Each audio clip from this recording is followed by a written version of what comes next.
In the annals of Islamic tradition, the events recounted in Hadith number 319, as narrated by Urwa through the testimony of Aisha, illuminate both the procedural aspects of pilgrimage and the Prophet's compassionate jurisprudence.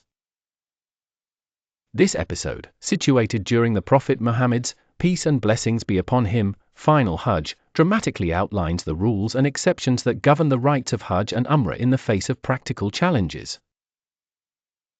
The journey begins with a diverse group of Muslims, each embarking upon the sacred pilgrimage with individual intentions. Some set out with the resolve to perform only Umrah, while others intended the full Hajj. Upon their arrival at Mecca, the Prophet delivers instructions that reflect both legal acumen and flexibility, considering the resources of the pilgrims, specifically, in reference to the ritual sacrifice, Hadi.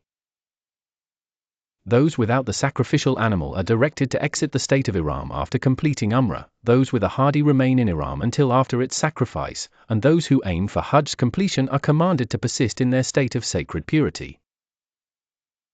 Within this mosaic of intention and law, Aisha's personal predicament is highlighted with a realism that traverses both the spiritual and corporeal. Stricken with menstruation, a condition rendering her unable to perform the initial rites of Umrah, she finds herself both physically and spiritually halted. The intricacies of Islamic ritual purity intersect here with the compassionate guidance of the Prophet, who commands that she rearrange her intention, loosening and combing her hair. She transitions from an intended Umrah to a dedicated Hajj.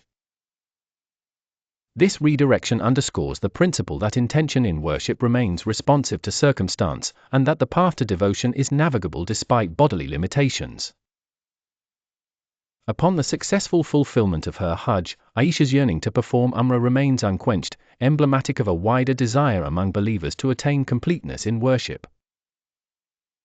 The Prophet's solution is both practical and merciful. He dispatches her with Abdur Rahman bin Abi Bakr at Tan'im, a site known for entering the state of Ihram, thereby facilitating her ability to perform Umrah post-Hajj and thus make amends for what was involuntarily omitted. This intervention signals a profound lesson: Islam's rites are intended as pathways to God's nearness, not as rigid constraints. This episode, preserved in the timeless pages of Sahih al-Bukhari, therefore serves as both doctrinal and ethical testament. It reminds the reader that while the rites of pilgrimage are solemn and meticulously delineated, they are not without elasticity for those hindered by unforeseen circumstances. The narrative also exemplifies prophetic empathy. Far from being detached, the Prophet acknowledges the struggles of women, offering personalized solutions within the divine framework. In reflection, Hadith number 319 is not merely a procedural footnote but rather a living lesson. It asserts that sincerity of intention and the adaptability of law coalesce within Islamic practice, ensuring every believer, regardless of circumstance, can approach divine worship with both dignity and hope.